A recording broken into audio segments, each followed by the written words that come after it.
Now Storm Tracker 13 with the new Viper real-time radar. Well, the work week is coming to an end on this very muggy Friday evening, but the forecast has remained copy and paste from day to day. Taking a look at our camera over Marshall University at this time, we can see it looks pretty similar to what we've seen the last couple of days. We got blue skies, but we also have a couple of those cumulus clouds bubbling on up, and we do have a couple of storms in the region too. Go ahead and take a look at Viper scanning the sky right now. Most of us once again have gone through the vast majority of the day dry. I know for those of us up in the Ripley area, Jackson County, stormy start to the day, very stormy start to the day with a flash flood warning early this morning. Right around 3 inches of rain fell in that storm. We haven't had any flash flood warnings yet, but that is something we will continue to keep an eye on as the evening progresses, because the main story with these storms is they are just very efficient rainfall producers. They're growing tall in the atmosphere and they are just dumping buckets and buckets of rain as they roll on through. So we can see we have a couple storms over far eastern West Virginia at this time. For a couple of us though, down in Mingo County, raining pretty heavily. Same with far southeastern Kentucky. That one storm does have a special weather statement on it for once again just producing 40-mile-an-hour wind gusts. And then we're seeing a couple more storms begin to fire on up in northeastern Kentucky as well. We will keep an eye on this one kind of broken cluster of storms in southern Ohio as that system keeps on drifting towards the southeast.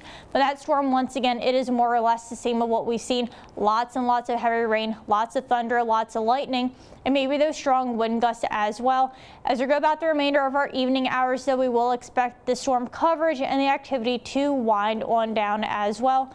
Current temperatures outside, though, it is a mixed bag because once again, it depends on where the rain and depends on where the cloud cover has set up. So those of us have gotten the sunshine and been baking in that August sun all day, reached those upper 80s. A couple of us hit the 90-degree mark, but where there's rain, where there's cloud cover, it's a little bit cooler in those mid 70s like those of us down in Pikeville. So that is something we'll keep an eye on since we will see those temperature differences continue throughout the weekend, as we're going to warm on up, and then as those storms roll on through, it will pretty quickly cool things down. But the bad news is all that extra rain will add to the humidity and leave things feeling a lot muggier than they already did.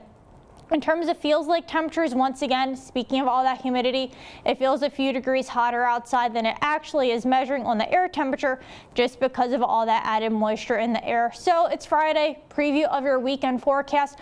Both days, sun and some storms. We're seeing a better chance of rain on Saturday than we will on Sunday, but both days look pretty much the same in terms of heat and humidity sticking around as well. So let's go ahead, take a look at Predictor. Later this evening, any of those lingering storms will fade on out as they tend to do. We'll keep an eye out for a couple more rumbles of thunder, but more so we'll just expect a heavy rain with any storms that do develop. Early tomorrow morning, maybe a couple storms try and fire on up, but more so we'll see the better coverage in those storms during the afternoon, during the peak heat of the day. But as we're seeing has been the pattern, we're not going to, be too focused on where the predictor is showing the storms setting on up. The main point we want to get across is the fact that it's not a washout. We can see there's lots and lots of dry time mixed in between these rounds of rain, and once the sun sets, even earlier than the sun setting, we're seeing the rain move on out. Now, albeit it's going to be a very muggy night Saturday going into Sunday, but the good news for Sunday though is most of us, even during the peak heat of the day in the afternoon, we're really not seeing too many storms pop on up. So it looks like we're finally going to see a little bit less coverage in that storm activity, and I think more of us will manage to stay dry throughout the entire day. So this is your 7-day forecast for you. We're going to keep things in those upper 80s to near 90 degrees throughout the weekend into the first part of next week. Maybe a storm system rolls on through by the middle portion of the week, cools things into those mid 80s with a good chance of storms, but just very typical August weather as we keep on pushing towards the midway point of the month.